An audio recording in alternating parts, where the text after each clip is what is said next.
Students, welcome all of you to our channel click and learn. और आज की इस वीडियो में हम लोग क्लास 10 फिजिक्स का चैप्टर करंट इलेक्ट्रिसिटी स्टार्ट करने वाले हैं। मैं आपका सुशील सर आपको ये चैप्टर थोड़ी पूरे ढंग से पढ़ाने वाला हूं ताकि इस चैप्टर से related assertion reason, MCQ, long और शॉर्ट क्वेश्चन जो है वो आप आसानी से बना दो। ठीक है, पूरा पॉइंट वाइज करके इस चैप्टर को हम लोग डिस्क्राइब करेंगे, समझेंगे और जितने टाइप के क्वेश्चंस हो सकते हैं वो सारे क्वेश्चंस कर डालेंगे। मतलब शुरू से अंत तक चैप्टर को देखने के बाद आप किसी भी टाइप के क्वेश्चंस को आसानी से सॉल्व कर पाओगे। ठीक है, तो बाकी बातें हम लोग अंदर जाकर करते हैं, चैप्टर के अंदर इंटर करके चलते हैं। तो चलिए हम लोग स्टार्ट करते हैं अपने इस चैप्टर को। स्टार्ट करने से पहले हम लोग देखेंगे कि हमारे इस चैप्टर के अंदर टॉपिक्स क्या क्या है। ठीक है, तो सबसे पहला जो हमारा स्टार्टिंग होगा वो इलेक्ट्रिक चार्ज से होगा। ठीक है, बहुत छोटा सा टॉपिक है लेकिन है काफी इंपॉर्टेंट। यही जो चार्ज है वो क्या क्रिएट करता है, तो ये चार्ज इलेक्ट्रोस्टैटिक्स, जब ये रेस्ट में रहेगा तो इलेक्ट्रोस्टैटिक्स चैप्टर क्रिएट करेगा, यूनिट क्रिएट करेगा। और जब ये मोशन में आ जाएगा तो ये इलेक्ट्रिक करंट और मैग्नेटिक फील्ड क्रिएट कर सकता है। और जब ये एक्सेलरेटेड मोशन में आ जाएगा तो ये इलेक्ट्रोमैग्नेटिक वेव भी क्रिएट कर सकता है। सोचो, एक छोटा सा चार्ज आपके सारे यूनिट्स डेवलप करके बैठा हुआ, सो वेरी इंपॉर्टेंट। लेकिन हमें उतना डीप में नहीं जाना है, हमें क्या करना है, सिर्फ इलेक्ट्रिक चार्ज को पढ़ के अपने इस करंट इलेक्ट्रिसिटी को कवर करना है। ठीक है, अब इलेक्ट्रिक करंट के, अब करंट इलेक्ट्रिसिटी है तो इलेक्ट्रिक करंट तो जानना जरूरी है। और इसमें हमारे पास दो टाइप के करंट दिखेंगे, electronic current and the conventional current. ये एक्चुअली है क्या, तो वो वहां पर देखा जाएगा आराम से। ठीक है, अब इलेक्ट्रिक करंट को फ्लो कराने के लिए कुछ चीज की, कुछ फोर्स की जरूरत पड़ती है। ठीक है, और वो फोर्स जो होगा वो हमें पोटेंशियल डिफरेंस से मिलेगा। मतलब जब तक पोटेंशियल डिफरेंस नहीं क्रिएट होगा, यह है क्या वो आराम से देखेंगे, लेकिन समझो इतना ही कि अगर पोटेंशियल का डिफरेंस नहीं होगा तो चार्ज फ्लो करेगा नहीं। ठीक है, अगर आप स्लोप नहीं क्रिएट करोगे तो कोई चीज मूव नहीं करेगा अपने आप। तो उसी तरीके से एक जगह हायर पोटेंशियल क्रिएट करेंगे, दूसरी जगह लोअर पोटेंशियल क्रिएट करेंगे तो अपने आप हायर से लोअर की तरफ चार्ज का फ्लो या करंट का फ्लो स्टार्ट हो जाएगा, देखा जाएगा। और ये कौन क्रिएट करता है उसके बारे में भी देखेंगे। देन इन सभी को गवर्न करने के लिए, मतलब पोटेंशियल डिफरेंस आपने लगाया, चार्ज का फ्लो होना स्टार्ट किया, तो ये किसी लॉ से गवर्न होते हैं जिसको हम लोग ओम्स लॉ के नाम से जानते हैं। ठीक है, काफी इंपॉर्टेंट टॉपिक है ओम्स लॉ। अब इस ओम्स लॉ में, ओम्स लॉ को पढ़ते समय हमारे पास एक फिजिकल क्वांटिटी डेवलप होगा। उस फिजिकल क्वांटिटी का नाम है इलेक्ट्रिकल रेजिस्टेंस या सीधा रेजिस्टेंस।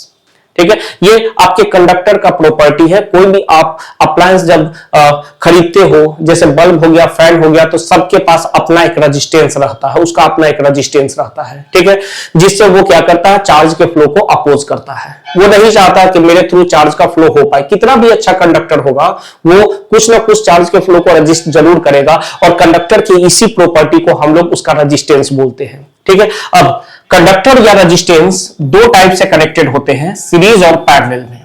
अब यह है कि काफी इंपॉर्टेंट है, बोर्ड के क्वेश्चंस यहां से बनते हैं। ठीक है, तो सीरीज और parallel combination of the resistors हम लोग देखने वाले हैं। और देन देखेंगे Joule's law of heating, again important, यहां से भी क्वेश्चंस आपके एग्जामिनेशन में रहते हैं, जूल्स लॉ ऑफ हीटिंग, और उसका एप्लीकेशन भी देखना है। ठीक है, then electrical power and the electrical energy, ये लास्ट के दो टॉपिक्स हो गए। ठीक है, तो कुल मिला जुलाकर आपके पास इस चैप्टर में इतने सारे ही टॉपिक है। एकदम हम लोग आराम से यहां एकदम मूव करेंगे, हर एक टॉपिक को पॉइंट वाइज कवर करेंगे ताकि एमसीक्यू और असर्शन रीजन हमारा कवर होता हुआ चला जाए। ठीक है, तो सबसे पहले देखो इलेक्ट्रिक चार्ज क्या है। तो इलेक्ट्रिक चार्ज जो है बाबू वो fundamental property of a matter है। ठीक है, अब fundamental property of a matter का क्या मतलब है, जैसे सब लोग जानते हो कोई भी जो मैटर होता है वो एटम से बना होता है। ठीक है, एटम से बने होते हैं, और कोई भी एटम जो है वो एलिमेंट्री पार्टिकल्स, इलेक्ट्रॉन्स, प्रोटॉन्स और न्यूट्रॉन से बने होते हैं। इन्हीं को फंडामेंटल पार्टिकल यहां बोला गया है। ठीक है, किसी भी मैटर को एटम बनाता है और एटम इनसे बने होते हैं। अब बात करें इलेक्ट्रॉन, तो ये निगेटिव चार्ज्ड पार्टिकल है। इसके पास निगेटिव चार्ज होता है। बात करें प्रोटॉन का तो ये पॉजिटिव चार्ज पकड़ के बैठा हुआ है, और बात करें न्यूट्रॉन का तो इसके पास नो चार्ज, कोई चार्ज यहां पर इसके पास नहीं है।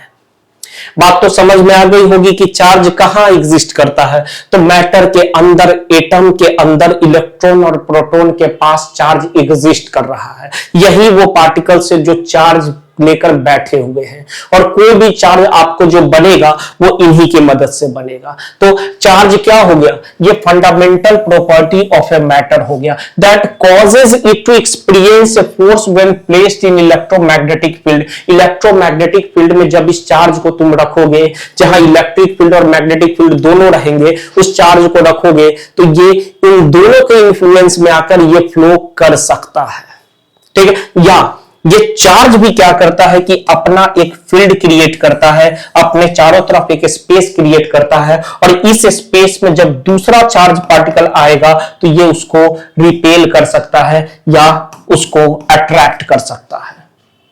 मतलब चार्ज भी अपना एक फील्ड बना के रखता है, जहां दूसरे चार्ज पार्टिकल पर ये फोर्स लगा सकता है, वो अट्रैक्टिव फोर्स होगा या वो रिपल्सिव फोर्स होगा, ठीक है। बात समझो यहां पर, तो बहुत डीप में नहीं जाना है, बस ये समझना है कि मैटर के अंदर, एटम के अंदर ये इलेक्ट्रॉन्स और प्रोटॉन्स ही चार्ज को पकड़ के बैठे हुए हैं, ठीक है। ये it is one of the basic concept in physics and is the foundation of electricity and magnetism, ठीक है। वापस से हम लोग पीछे भी बात कर चुके हैं कि अगर चार्ज रेस्ट में है तो उसने जो यूनिट बनाया है वो इलेक्ट्रोस्टैटिक्स है, वहां सिर्फ इलेक्ट्रिक फील्ड बनता है।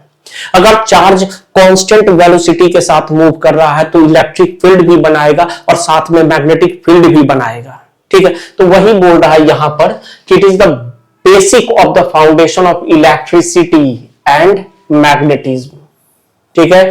चार्ज के फ्लो करने से करंट बनता है, और करंट के चारों तरफ मैग्नेटिक फील्ड क्रिएट होता है। ये हम लोग अगले चैप्टर में देखेंगे, लेकिन आप सिर्फ यहां पर ध्यान दो कि चार्ज क्या है, और वो इलेक्ट्रिसिटी भी क्रिएट कर सकता है और मैग्नेटिक फील्ड भी क्रिएट कर सकता है। ये चार्ज ही क्रिएट कर रहा है, ठीक है, डिफरेंट कंडीशंस में। बात करें कुल मिला जुला कर, तो चार्ज किसी भी मैटर का फंडामेंटल प्रॉपर्टी है जिस पर इलेक्ट्रोमैग्नेटिक फील्ड में फोर्स लग सकता है, या वो अपने चारों ओर एक रीजन डेवलप करके दूसरे चार्ज पार्टिकल पे फोर्स लगा सकता है। और ये एक बेसिक प्रॉपर्टी है मैटर का, ठीक है। ये बेसिक फंडामेंटल प्रॉपर्टी है मैटर का, ठीक है। और बात करें तो ये basic concept in the physics and it is the foundation of electricity and the magnetism under different conditions, ठीक है। कुल मिला जुलाकर हमारे पास केवल दो ही चार्ज है, एक पॉजिटिव चार्ज है और दूसरा निगेटिव चार्ज है, ठीक है। अब पॉजिटिव और निगेटिव चार्जेस कैसे बनते हैं, तुम्हारे दिमाग में तो आ रहा होगा कि इलेक्ट्रॉन निगेटिव चार्ज बनाएगा और प्रोटॉन पॉजिटिव चार्ज बनाएगा, पॉजिटिवली चार्ज बॉडी बनाएंगे, तो ऐसा बिल्कुल भी नहीं है, ठीक है। बात समझो, इलेक्ट्रॉन ही रिस्पॉन्सिबल है पॉजिटिवली चार्ज्ड बॉडी और निगेटिवली चार्ज्ड बॉडी को क्रिएट करने के लिए। अब आपके दिमाग में घूम रहा होगा कि ये कैसे, तो फिर प्रोटॉन बैठ के क्या कर रहा है, तो प्रोटॉन बाबू बैठा हुआ है और वो इलेक्ट्रॉन के मूवमेंट से आप देखोगे यहां कि पॉजिटिवली चार्ज बॉडी भी क्रिएट हो रहे हैं और निगेटिवली चार्ज बॉडी भी क्रिएट हो रहे हैं। कैसे, तो उसके लिए हमारे पास basic concept of the atom को समझने की जरूरत पड़ेगी, ठीक है। चलो, सब लोग जानते हो कि एटम ये तीन फंडामेंटल पार्टिकल से, 3 एलिमेंट्री पार्टिकल से बना होता है। पहला है इलेक्ट्रॉन, दूसरा है प्रोटॉन और तीसरा है न्यूट्रॉन, ठीक है। समझ लो इसको आराम से। इलेक्ट्रॉन निगेटिवली चार्ज और इसके पास चार्ज कितना है 1.6 इंटू 10⁻⁻19 कूलम, ठीक है। ध्यान से इस वैल्यू को देखिएगा।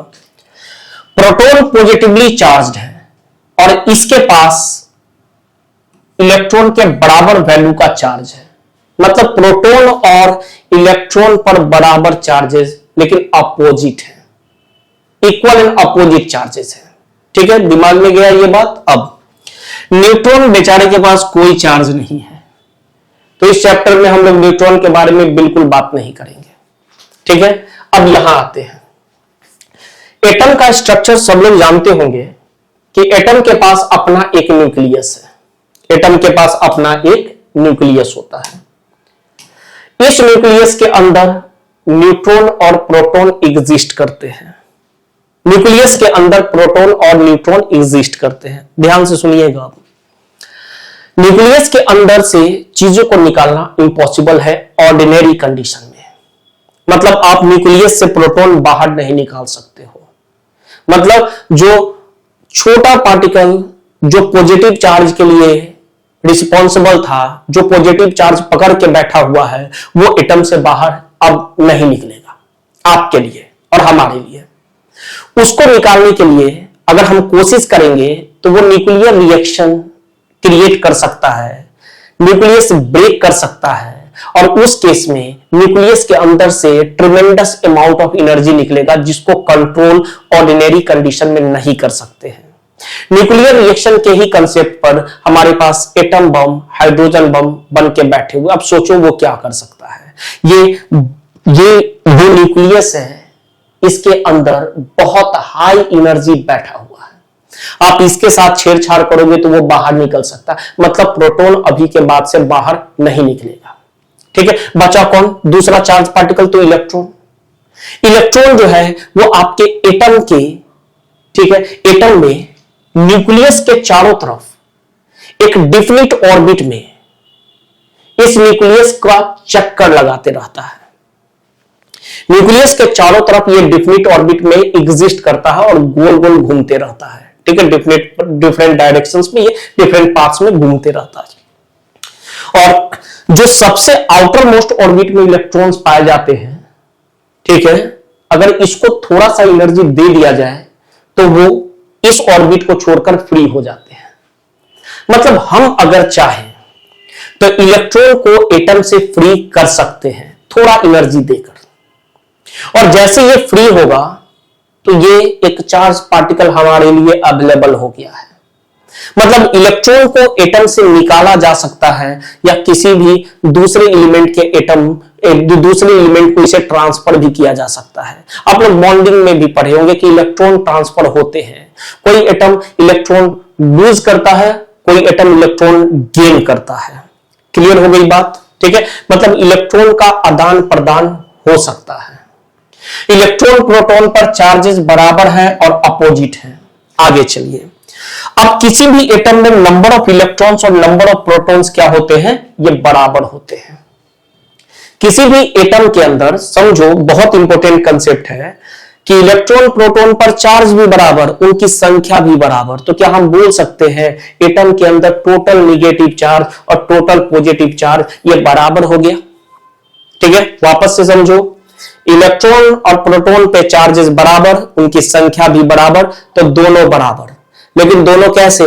अपोजिट, एक दूसरे को कैंसिल कर लेंगे और जितने भी आपके एटम्स पाए जाते हैं वो सभी इलेक्ट्रिकली न्यूट्रल होते हैं, उन पर नेट चार्ज 0 होता है। रख लो इस बात को। ठीक है, ये नीचे वाला लाइन काफी इंपॉर्टेंट है कि जितने भी एटम्स होते हैं वो इलेक्ट्रिकली न्यूट्रल होते हैं, जितने भी इलेक्ट्रॉन्स एटम्स होते हैं वो इलेक्ट्रिकली न्यूट्रल होते हैं। ठीक है, क्यों? क्योंकि the electrons and protons have equal and opposite charges, so they cancel each other. ठीक है, क्या बोलोगे? Atoms, why the atoms are electrically neutral? तुम आप बोल सकते हो, since in an atom the number of electrons is equal to number of proton and the electron and protons have equal and opposite charges, so they cancel each other and hence the atoms are electrically neutral. एकदम आराम से इस बात को आप बोल दीजिएगा किसी को भी। ठीक है, अब हम लोग अगर यहां देखें, हम मान लेते हैं ये हमारा एटम है, तो इसके पास 5 इलेक्ट्रॉन है तो 5 प्रोटॉन भी है, और ये एक दूसरे को क्या कर रहे हैं? ये एक दूसरे को बाबू, ये एक दूसरे को कैंसल कर रहे हैं, और इस तरीके से इस पर नेट चार्ज क्या हो रहा है? इस पर नेट चार्ज क्यू नेट इस पर 0 है। इस एटम का नेट चार्ज 0 है और ये है electrically neutral. This is a basic concept. ठीक है, चलो अब हम लोग यहां समझते हैं। जैसे 5 इलेक्ट्रॉन तो 5 प्रोटॉन किसी भी एटम में, और हमने यहां से 2 इलेक्ट्रॉन को बोला भाई साहब तुम बाहर जाओ।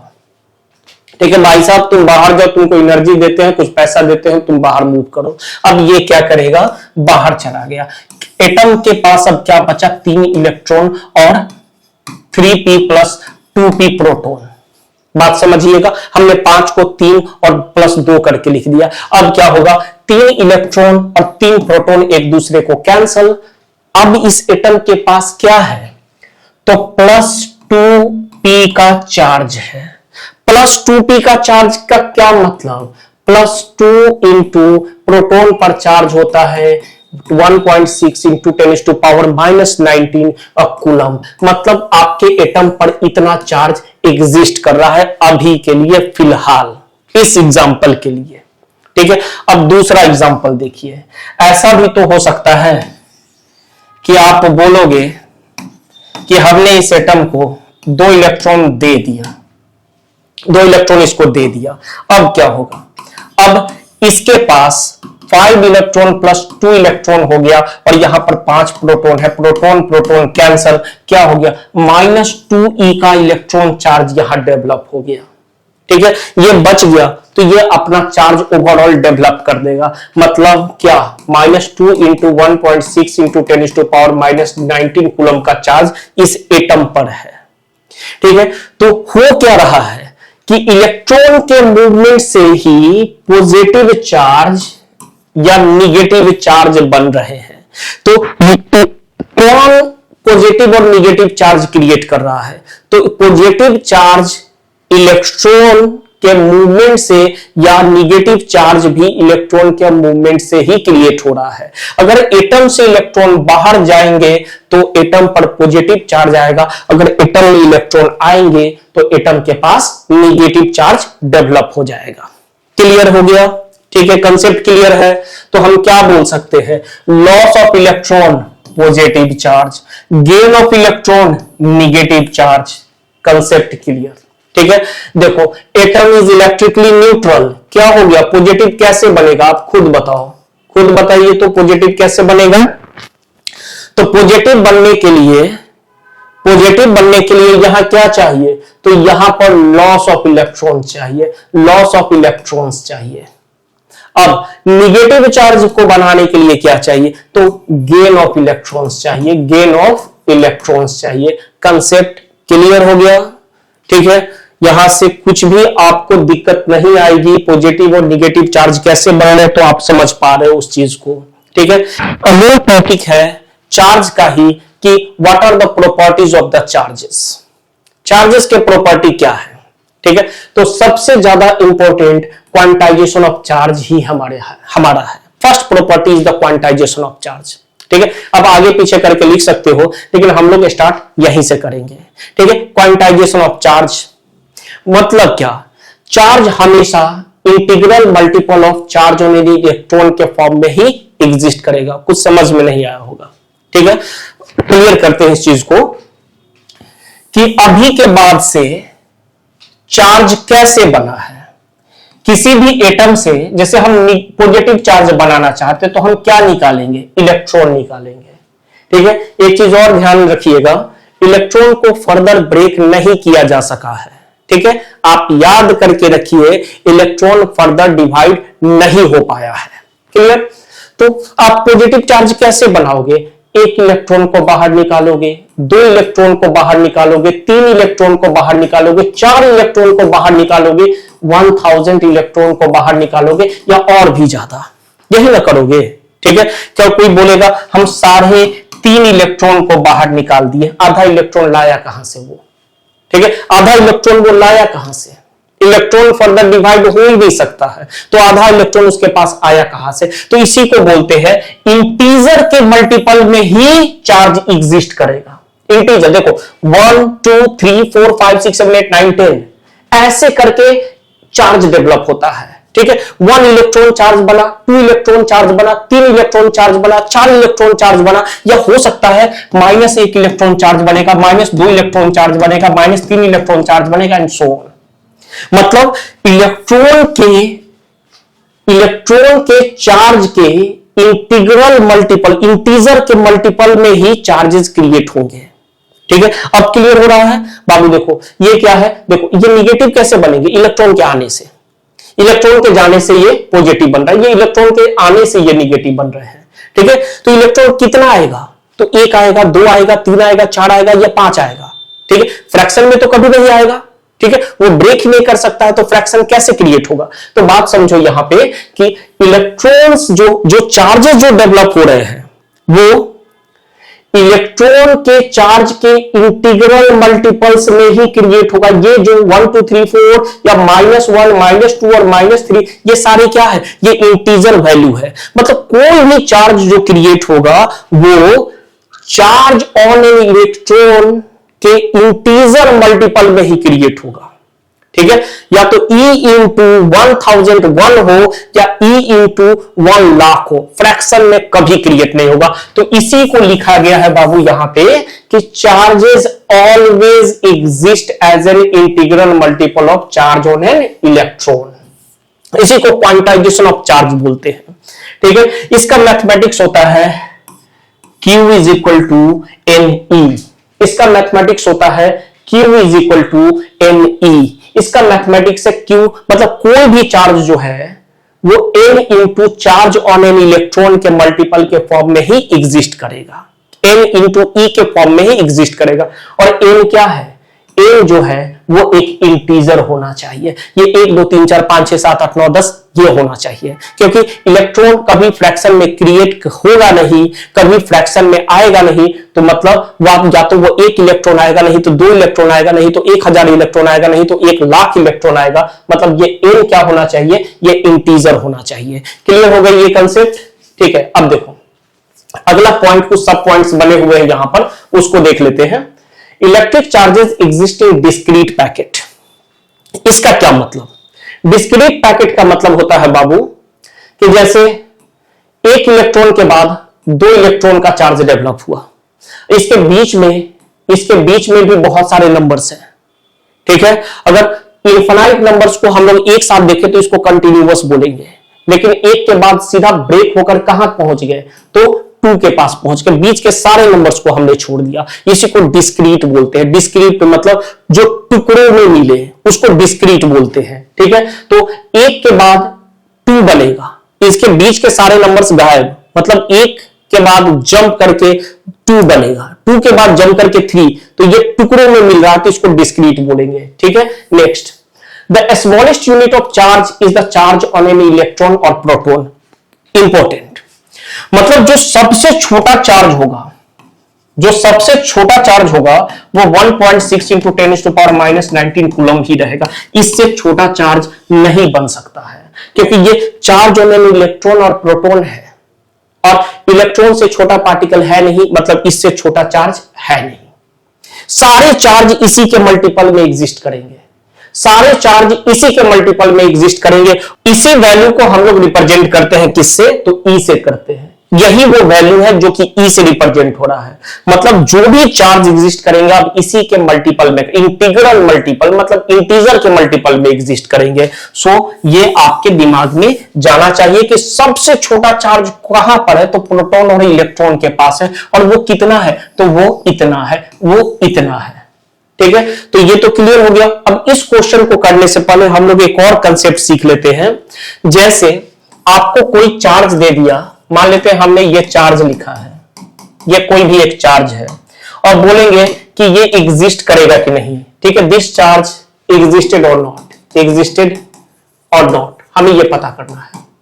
ठीक है, पता करना है कि हमें ये चार्ज एग्जिस्ट करेगा कि नहीं। वेरी सिंपल, आप क्या करोगे, Q is equal to NE, मतलब ये चार्ज के एग्जिस्ट करने का फॉर्मूला है। कोई भी चार्ज बनेगा तो ऐसे ही बनेगा। ठीक है, N क्या है, वेयर N इज इंटीजर, ये N इंटीजर होना चाहिए। ठीक है बाबू, तो हम N is equal to Q by E लिखेंगे। ठीक है, जो भी गिवन चार्ज रहेगा वो ऊपर लिखेंगे, वो ऊपर लिखेंगे, और E का मतलब 1.6 इंटू 10⁻⁻19 लिखेंगे। ठीक है, it is not -16, it let it -19। ठीक है, तो ये भी हमारा -19 हो गया। ठीक है, ये भी -19 हो गया। क्लियर है, अब काट दो, डेसिमल कट गया, 2 कितना आया, 1/2। बाबू आपका N क्या आ गया, फ्रैक्शन आ गया। ठीक है, n को क्या होना चाहिए, इंटीजर होना चाहिए। इसका मतलब जैसे ही आपका n फ्रैक्शन आया आप सीधा लिखोगे सिंस n इज नॉट या n doesn't comes N integer, so therefore the q is equal to 0.8 into 10 to the power minus 19 coulomb doesn't exist। आप ये करके लिख सकते हो, ठीक है। ये हमारा n इंटीजर नहीं आया है, ये इंटीजर होना चाहिए लेकिन नहीं आया, इसका मतलब ये चार्ज एग्जिस्ट नहीं करेगा, काम खत्म, ठीक है। चलो अब पीछे जाकर ये क्वेश्चन करते हैं। ये काफी फेमस क्वेश्चन है, ऑब्जेक्टिव वगैरह में भी आ सकता है, पहले काफी फ्रीक्वेंटली आता था लेकिन अब थोड़े से चांसेस इसके कम हो गए हैं, ठीक है। Number of electrons in 1 coulomb of the charge, बोला कि Q का वैल्यू बाबू 1 कूलम है, ठीक है। बोला कि इसमें नंबर ऑफ इलेक्ट्रॉन्स बताइए, तो हम तो एक ही चीज जानते हैं ना, Q is equal to NE, जहां N क्या है, नंबर ऑफ इलेक्ट्रॉन्स है, यही ना काउंटिंग है, 1 इलेक्ट्रॉन या 2 इलेक्ट्रॉन या 3 इलेक्ट्रॉन या 4 इलेक्ट्रॉन, ये N ही तो बताएगा ना, तो N equal to Q by E, ठीक है। आप Q की जगह क्या लिखोगे, 1 कूलम, E की जगह क्या लिखोगे 1.6 इंटू 10 टू पावर माइनस 19, ठीक है, ये लिख देना, ठीक है। उसके बाद क्या करोगे, इसको जब सॉल्व करोगे, ठीक है, इसको जब सॉल्व करिएगा, जब आप ऐसा भी कर सकते हो कि इसको ऊपर ले जाओगे तो ये पॉजिटिव हो जाएगा, और यहां से आप क्या करिए, इसको 100 दे दीजिए और यहां 16 कर लीजिए, हमने एक जीरो इधर से भी लिया है तो ये 10 का पावर 18 कर लेंगे, ठीक है। जब आप इसको डिवाइड करोगे, ठीक है, जब आप इसको डिवाइड करोगे, ठीक है, तो यह आ जाएगा 6.25 इंटू 10 का पावर 18 इलेक्ट्रॉन्स, ठीक है।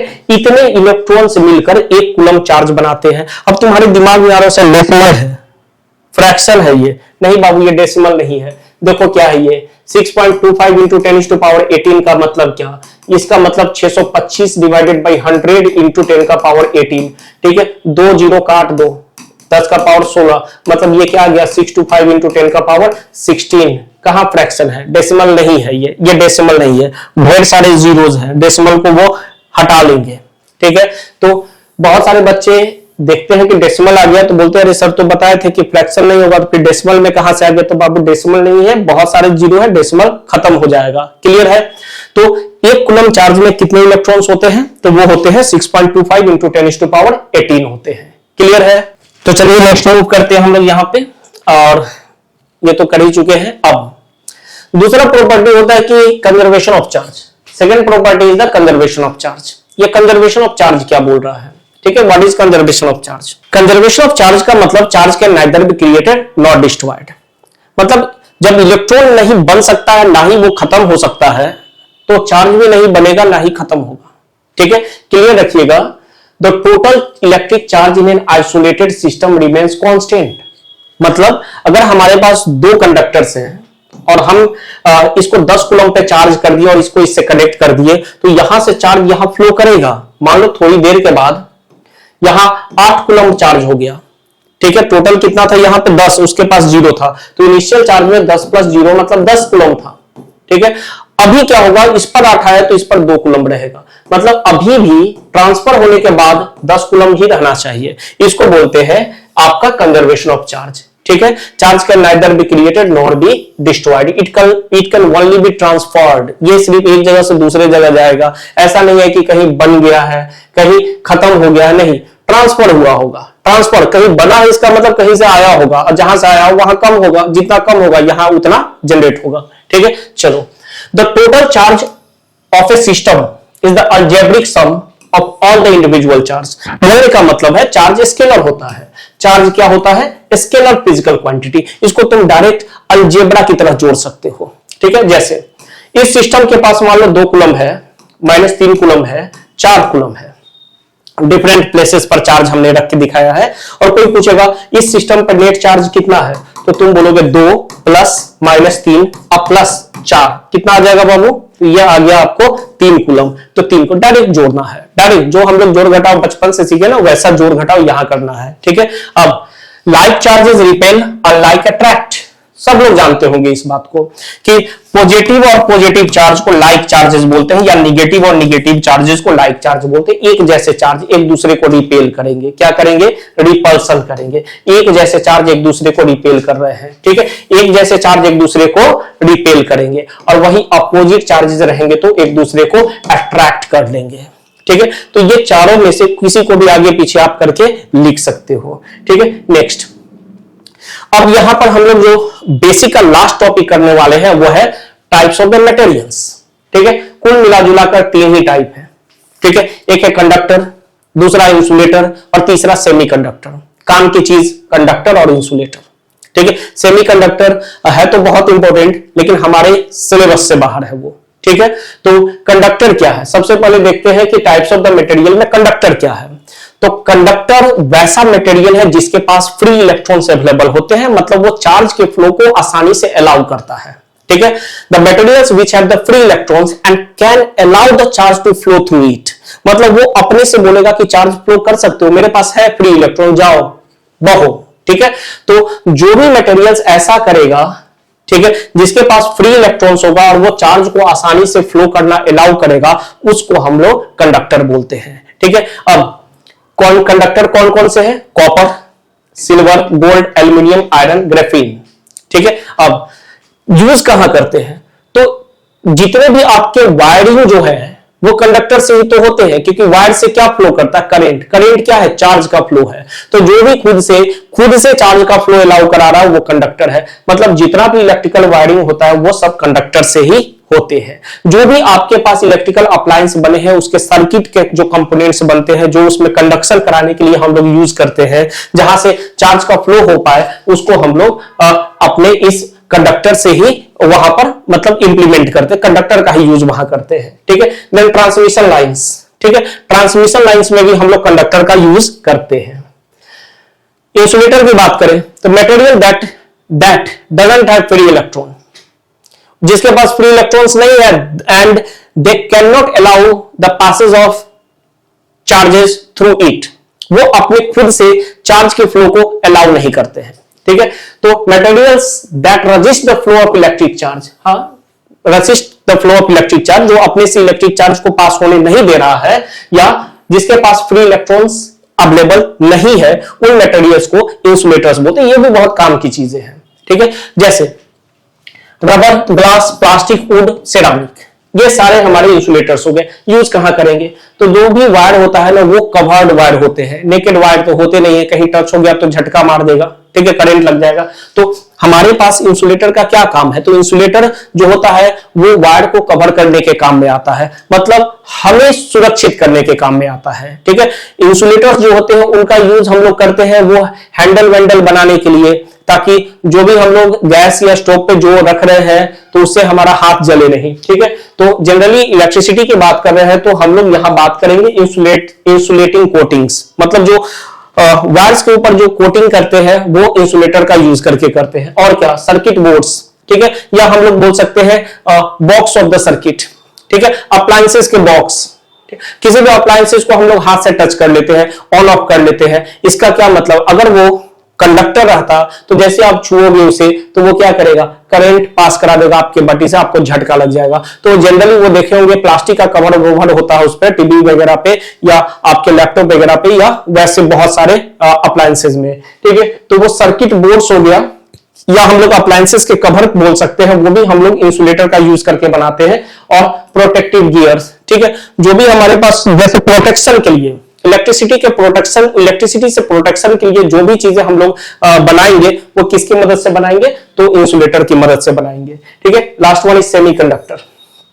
डायरेक्टली सिलेबस में नहीं है लेकिन थोड़ा सा पढ़ लेते हैं, वेरी इंपॉर्टेंट, ठीक है। बस इतना ही समझो कि जो भी आप मोबाइल फोन यूज कर रहे हो, जो भी आप लैपटॉप यूज कर रहे हो, बिकॉज ऑफ दिस सेमीकंडक्टर, जितने तरीके के आईसीज डिजाइन हुए हैं, जो चिप्स बनते हैं, बिकॉज ऑफ दिस सेमीकंडक्टर, ठीक है। सेमीकंडक्टर में हमारे पास एलिमेंट्स में सिलिकॉन और जर्मेनियम है, और कंपाउंड में गैलियम आर्सेनाइड, इंडियम फॉस्फाइड, ठीक है, बहुत सारे कंपाउंड्स में है, और साथ में एलिमेंट्स में भी हमारे पास कुछ है, ठीक है। अब इनकी मदद से हम लोग ट्रांजिस्टर बनाते हैं, डायोड बनाते हैं, इंटीग्रेटेड सर्किट्स मतलब आईसीज बनाते हैं, सोलर सेल्स बनाते हैं, ठीक है। वेरी यूजफुल, बहुत ज्यादा यूजफुल है। ये है क्या, तो ये इंसुलेटर और कंडक्टर के बीच में एग्जिस्ट करता है कंडक्टिविटी के लिए, मतलब ये पार्शियली कंडक्शन करता है, पार्शियली चार्ज को अलाउ करेगा। मतलब जब आप बोलोगे ना, जब इसे ऑर्डर दोगे कि कंडक्शन स्टार्ट करो, तब ये स्टार्ट हो जाएगा, कंडक्शन स्टार्ट करेगा, अपने आप नहीं करेगा कंडक्टर की तरह, मतलब इसको फोर्स करना पड़ता है। और भी एक बहुत बड़ी खासियत है कि इसके कंडक्शन को हम लोग इंक्रीज या डिक्रीज कर सकते हैं अपने सुविधा के लिए, ठीक है, ये भी बहुत बड़ी खासियत है इसका। तो कुल मिला जुलाकर सेमीकंडक्टर में सिलिकॉन और जर्मेनियम दो एलिमेंट्स हो गए, इंडियम फॉस्फाइड और गैलियम आर्सेनाइड इसके कंपाउंड्स हो गए। ट्रांजिस्टर बनाना, डायोड बनाना, इंटीग्रेटेड आईसीज बनाना या सोलर सेल्स बनाने के लिए हम लोग इसका वाइडली यूज करते हैं, ठीक है। ये ऐसा मटेरियल है जो पार्शियली कंडक्ट करता है, ठीक है। इसका कंडक्टिविटी जो है वो कंडक्टर और इंसुलेटर के बीच में लाई कर रहा है, इसका कंडक्टिविटी कंडक्टर और इंसुलेटर के बीच में लाई कर रहा है, ठीक है। तो सेमीकंडक्टर के लिए इतना ही, इससे ज्यादा हम लोग इसके बारे में नहीं जानेंगे, ठीक है। वो आगे चलकर आपका डिटेल में ये आपको पढ़ना पड़ेगा अगर साइंस लेकर आप आगे बढ़ते हो तो, ठीक है। तो कुल मिला जुलाकर हमने इस वीडियो में चार्ज के बारे में पढ़ा कि चार्ज होता क्या है, उसके सारे प्रॉपर्टी को कवर किया और टाइप्स ऑफ द मटेरियल को कवर किया। इसका मतलब हमने अपने बेसिक पार्ट को कवर कर लिया है इस पार्ट में। अब सेकेंड पार्ट जब स्टार्ट होगा तो वहां हम लोग स्टार्ट करेंगे इलेक्ट्रिक करंट से। तो आज के लिए इतना ही, मिलते हैं जल्द ही नेक्स्ट पार्ट में, जो कि हमारा रहेगा पार्ट 2 इलेक्ट्रिक करंट, ठीक है। Thanks all of you for watching this video, मिलते हैं नेक्स्ट वीडियो में।